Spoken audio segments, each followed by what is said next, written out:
Hey, welcome back. So we're going to jump right in to those 3 takeaways that Mark Sieverkropp got from LaunchCon. And I'm excited to hear these. I've not heard these myself, so let's jump right in.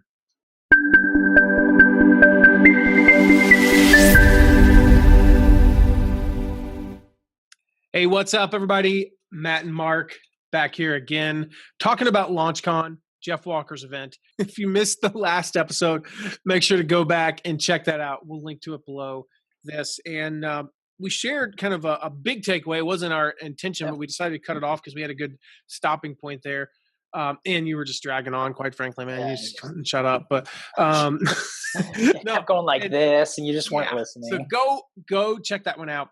Want you to engage with that content because there's some good takeaways there, even though that wasn't really the intention. We're just kind of talking about some general stuff.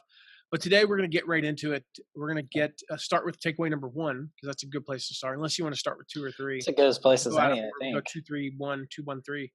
Then we're going to start with that first takeaway from LaunchCon. Again, Mark was there. I was not. So I'm actually hearing this stuff for the first time. I was speaking at Dan Kennedy's Info Summit, which was awesome. If you want to learn more about that, the disaster that ended up being, actually, go back and listen to episode 147 of the Affiliate Guy podcast. But Mark, takeaway, man, what's the first one from LaunchCon? So I don't have them listed in like an order of importance, but the first one I wrote down. Why not? This is something that Ryan Levesque said. He was on a panel. Well, he spoke by himself, and then he was on a panel with him, Brian Kurtz, and Jeff. And one of the things he said that really stuck out to me, they were talking about, I think he had been asked what would he have done differently if he was starting his business again. And he said I would have invested sooner and more aggressively. He said in myself and in mentors and in my team. And that's something that really stuck out to me. You and I have talked about that a little bit, and it was something that I think it started with him saying that, and I thought about it throughout that weekend. And we say all the time, we tell people the things that you pay money for, you put more value in. If you pay for a course, you're more likely to go through it because you pay for it. You're like, I don't want this money to go to waste. And I was thinking about that. And I don't even know if I've told you this yet. But I said, I thought to myself, I said, man, there's so many things that I get for free because either you had them and I get to use them, or somebody else just gave them to me because we're friends or whatever. And it's like, I don't value those things as highly. And that's just a natural thing. They collect dust, sometimes virtual dust. Mm-hmm. Yeah. And then you realize later, oh, wait, that's right. That guy sent me that book 2.5 years ago. Yeah.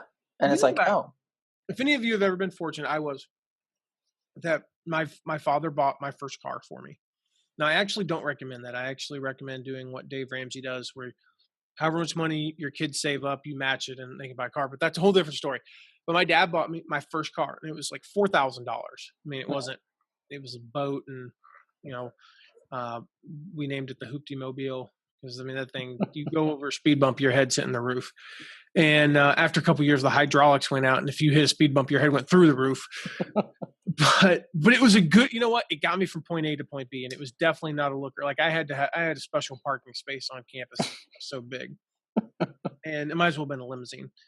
And you know what? I did not take very good care of that car. Like that car never saw a bottle of Armor All. I'm not entirely sure it ever saw a vacuum cleaner. And it definitely never saw a car wash. Uh-huh. My next car my grandmother bought for me, but that's a different story. My next car, no, somebody bought that one for me too. And ended up having a bungee cord holding the hood down. Actually, it turns out Matt's never bought a car for himself his entire life. Let the truth get in the way of a good story, right? My next car, I paid cash for, and it was a total beater.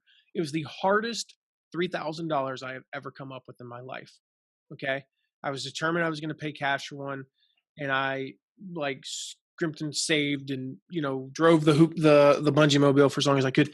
That car, compared to even my first car, which was a $4,000 car, this car was a piece of crap. I think it was older than my first car, meaning in terms of years. It was like a 91 that I bought in 2003. Compared to my first car was a 92 that was bought in 1996. That's what I'm saying here, right? Mm-hmm. I took such good care of that. You would have thought it was a brand new $75,000 Lexus by how I treated that vehicle. I got the oil changed early. I got if the air filter, I did everything. And I was actually even probably so much so that when I probably got hoodwinked multiple times at Jiffy Lube. They said I needed a new, what was that? The lady who cut my hair the other day, what did she say it was called? Oh my gosh, it was so funny.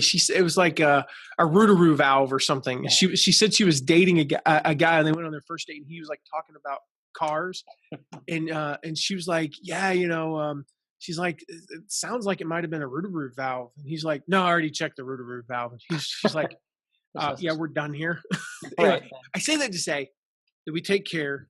We highly value the things that we invest in, and that includes our own education, our own training. Well, and I think for me, I mean, this is something if to be completely transparent, I am just now 32 years old. I've been working with you, Matt, for over 2 years. I'm just now getting to the point where I'm starting to value those things and see those things as investments instead of costing money. And that's because, I was, for a long time, I was living paycheck to paycheck and I had tons of student loans. And so I'm just now looking at it. I mean, we were talking this morning about Michael Hyatt's Full Focus Planner. And I mean, that's something a year ago I would have looked at and said, there's no way in heck I'm paying that much for a plan. It's ridiculous. And it's not that expensive. But that was my mindset. And I'm just now getting to the point where I look at things like that and I look at courses and I look at masterminds as not costing me $100 or $500 or $2,000, but being an investment in myself that's going to have a return. And I think that's something that's hard for a lot of people to get over. But that's something that Ryan Levesque, who has a business that was, Inc. 500 this year, has been massively successful. That's one of the things he said. He goes, I would have invested earlier in mentors. I would have invested earlier in myself, and I would have invested earlier in a team. And I think coming from somebody like him who has been massively successful, who has amazing business now, that's a great takeaway. That's a huge takeaway to see somebody like him say, I would have done it earlier. And I think that's what kind of made me think about it all weekend, was the fact that it's like, well, shoot, if him, who obviously he's done a lot of things right and he has invested in things. I mean, he's in Platinum Plus, which means he spends tens of thousands of dollars on masterminds every year. But he still says he would have invested earlier. He would have taken time earlier to find mentors, to find people that could help him. And so that was my big takeaway. That was my first takeaway that I wanted to share, was just the idea of investing sooner and more aggressively and viewing those things as investments rather than costing money, rather than taking away from you and your family and what you have, looking at them as, helping you to accelerate your growth and become more successful. And that's huge. That's,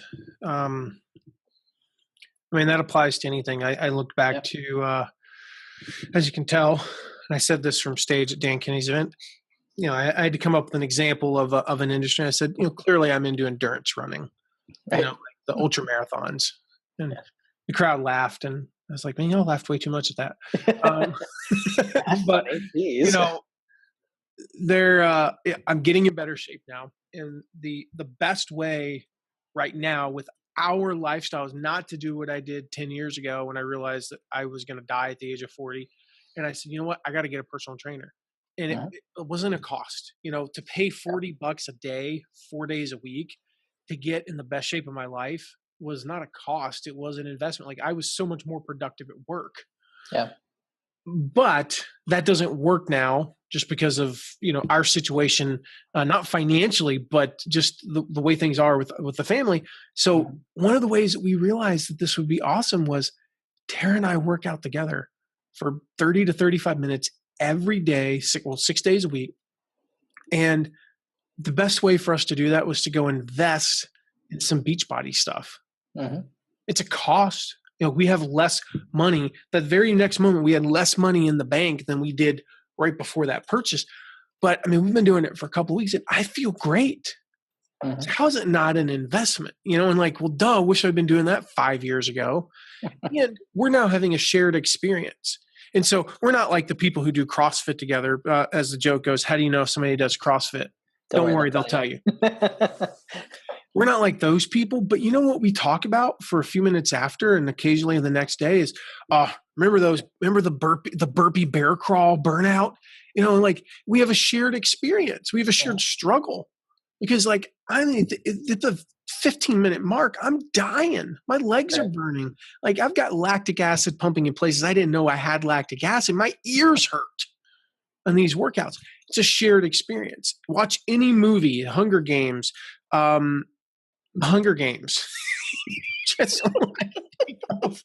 watch any Mockingjay. Oh wait. and what like here's a plot for you. Ready? This is like you can create a Hollywood blockbuster. Man and woman love each other. Woman or man goes off and shares a difficult experience with person of the opposite sex, and now there's a three-way love triangle that's difficult, and that becomes a trilogy. That's it. That's right. That's like the plot. Shared experiences. So point being, now we have that benefit too, and there's all these benefits to doing it, all because we made the decision to invest in ourselves. Thanks for that. You just hijacked my entire takeaway. I'm just kidding. Okay, takeaway number 2. This one came from Stu McLaren. Stu and Maston Kip and Jeff were on a panel, and they were talking about membership sites and creating communities and the importance of that. And one of the things that Stu said that I really liked for a couple of reasons. One, because it's very Stu-esque. When I say this, you're going to say, yep, I could hear Stu saying that. And 2, because it applies to what we do with affiliates. He said, invest money in surprising the heck out of people. Mm-hmm. And you can hear Stu saying that, can't you? That's exactly what he said. I'm paraphrasing an email he sent to me once. It was probably about a year and a half ago. And it was said almost the exact same thing when it comes to working with affiliates. Mm-hmm. And one of the things he said right before that, I'm just looking back at my notes, he said, focus on the long game. And he was telling the story about how at his live event for Tribe, he put out the money to take everybody that was there to a Toronto Blue Jays game. Because he's like, there was no, ulterior motive. There was nothing. It was just something fun to do. It was to surprise them. It was to go above and beyond. And he just talked about Canadian baseball. It's unlike anything you've ever seen before. And it's cheaper because it's in Canada. No, I'm just kidding. It's like $5 in Canada. But, they were talking and free flu shots. Barry, who runs LaunchCon and all of Jeff Walker's events, also ran Stu's. And she said that they talked about that beforehand because it was a lot of money and there was a lot of logistics. It's like, how do we get all these people to downtown Toronto? How do we, manage the buses? How do we manage the food? How do we manage all this? And she said that she hesitated at first because it was just, it was just like this, oh my gosh, that's a lot of work. Is it worth it? And he said, basically, it's a long game for me. It's surprising the heck out of people. It's doing everything I can to create an experience, to create a community. And, as you talk about whether it's either promoting affiliate stuff or being an affiliate manager, either side, there's ways that you can do that either with your audience or with your affiliates. And I think that's something that too often gets overlooked. I think, Matt, even you and I, we do really good at it for a while, and then we fall back into just doing the normal things. And then we'll catch ourselves and say, oh my gosh, we need to do something that's way outside of what we've done before and surprises people. And we've done that with different things. But I think it was a good reminder for me of how important that is, how important it is to not only surprise the heck out of people, but invest money in doing it. And again, going back to that, it's not a cost, it's an investment. If you create a community, if you create an experience where people feel connected to you, that's not a cost. That Jays game was not a cost for Steve because it created an experience that they will remember for the rest of their lives. It's something that they will always say, oh yeah, I went to Tribe Conference or whatever he calls it. I don't know, Tribe Live or whatever he calls it. It's not Tribe Conference, I guess, because that's Jeff Coins', but whatever Stu calls it, it's like, oh my gosh, I went to Stu's event and we did this. It's kind of like when we had the mastermind we went to with Ray. And we took a boat ride on Lake Coeur d'Alene, and we went to a floating restaurant. I mean, that was an expense. I guarantee you, all of that costs some money. Easily could have driven. It's only a mile away. We could have all carpooled. I mean, Ray lives there. I live there. We walked. But it was an experience, and it was surprising people, and it was doing something awesome. And Ray went above and beyond and basically asked the person, "Can you take us around the lake before you go to this restaurant?" Because again, on the lake, they could have put us in a boat, drove us to the lake, but they didn't. They went all the way to the far side of the lake. We went around the floating green. We did all this extra stuff because He did that for me. did he? No, but I mean, it felt like he did. That's the point. Exactly. Because And so I have played that floating green on like a Windows 98 computer on Tiger Woods 15 years pre-PGA ago. golf, right? No, that wasn't even on P. That was that. This is 6 years before PGA golf came out. Yeah. Before Tiger Woods came out. I mean, this was like the thing. Like, I know the floating green. It's iconic for golfers. And okay, now I got to see it. You know, I'm like, we're right there by it. I'm like, so cool. I mean, the takeaway for me was with your audience, with your tribe, with your affiliates, whatever it is, find ways to surprise them. Find ways to be willing to spend money to surprise them and to go above and beyond, and they'll reciprocate in their dedication, their loyalty to you, and that's huge. I mean, when it comes to online marketing, that's really what you have is your loyalty, the loyalty of the people that follow you. And so that was my next takeaway, was just, Stu saying that's a big part of what he does. And he said not only in the live event that he did, but he said we do that with our course. And we talked to his his brother-in-law, Andrew, right? Andrew. Yeah. And he said that's what their goal in the course was to so over deliver that people were just blown away. And he said that's how they keep refunds low, is they just way over deliver, and they do everything they can to make it an amazing experience on every level. And I think that's important. I think sometimes we forget that because we're trying so hard to keep costs low, and we're trying so hard to be efficient, and we forget that human aspect, and people buy because of the experience. They buy because of the relationship. They don't buy because it's the best, widget. Yeah. The best course. So I'm mediocre at that. I'm definitely not the worst in the world, but I do get caught up in, wow, that's a $750 cost. Like, with the potential upside of adding 2 zeros to it. What I have to remember that, like, this could have 100x return. Anything that has any return, a 2x return is technically a good investment. It's interesting. Like, people will be willing to pay $10,000 on Facebook ads to make $17,000, and I'm like, hey, that's actually a great return. $7,000 a day is great, and yet they wouldn't be willing to, spend $300 to send this. It's like, that's just irrational. Years ago, it was probably like 4 or 5 years ago, I remember Tara said, we need to send one of our clients a gift. And it turns out that their 10th anniversary, like the 10th anniversary of them starting the company, was coming up like that month. And I was like, I've got it. This cookie company, or Cookie Cottage in Fort Wayne, they're known, like, they ship all over the world. You've gotten, we sent you some. Yeah. And they'll do like custom printing. And so I designed it myself, probably a mistake, but that's not the point. And it just said, like, happy 10th birthday, name of the company with their logo. Right. Yeah. And when I found out it was like $7.80 a cookie, my first reaction is, there's cookie that big. There's no cookie. Who's going to pay for that? $8. Right. We're going to send 2 dozen. And then I remembered that they sent me a check for $21,000 the month before. And I went, that's not as, but like, and then what I had to remember was, it's not 24 cookies. Right. What I'm buying for it was like $182 shipped.